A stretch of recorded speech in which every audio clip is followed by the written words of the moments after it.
Bonjour Yona, bonjour à toutes et à tous. On a l'habitude de dire que le mois de Cheshvan, de Mar Cheshvan, et Mar est ta mère, c'est un mois sans fête, un mois tristouné, un mois où, à la place de fête, nous avons le jour de la disparition de Rachel, la Hiloula de Rachel.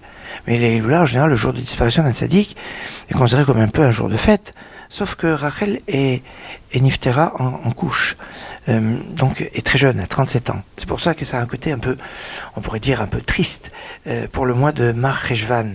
D'ailleurs, Mar, ça peut être les initiales, même Resh, Metouchelach, Mathusalem et Rachel. Car c'est tous les deux, le 11 Mar Cheshvan, qu'on a la Hiloula de ces deux tzadikim. Un qui a vécu très très longtemps, Mathusalem, celui qui a vécu le plus longtemps de tous les personnages de la Bible, plus de 900 ans, et puis Rachel, qui a vécu que 37 ans, même si ce n'est pas marqué en toutes lettres. Mais il y a un autre aspect, c'est que le texte dans la paracha Vayishlach, dans le chapitre 35 de la Genèse, qui nous parle de la disparition de Rachel, fait avant état d'une autre disparition. Vatamot Dévora Meneket Rivka. Et Dévora, la nourrice de Rivka, est décédée et elle était enterrée. Dévora, dont on n'avait pas vu avant. Et en fait, on va appeler cet endroit Alon Bachout. Rashi va dire que c'est un endroit où il y a eu plusieurs deuils. Il y a eu le deuil de Dévora, mais aussi le deuil de Rivka.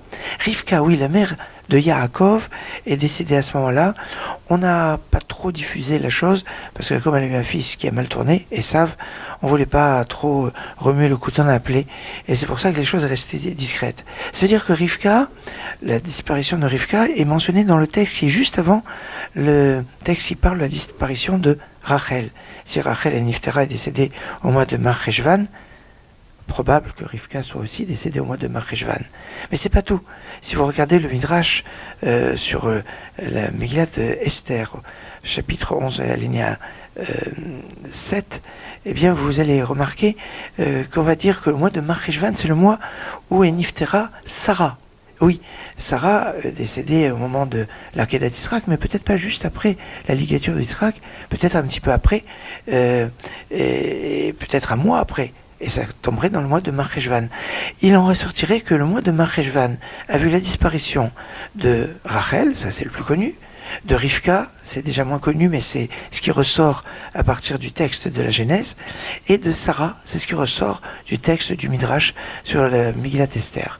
Un aspect assez remarquable sur toutes ces disparitions qui nous fait découvrir que finalement dans ce mois de Mar Cheshvan, il n'y a pas de fête. Il y a des disparitions, mais on a l'habitude de transformer le négatif en positif, et par le zechut, par le mérite de Rachel, de Rivka, de Sarah, et de Metouchelach, et de Déborah, nous puissions entendre de bonnes nouvelles. Excellente journée.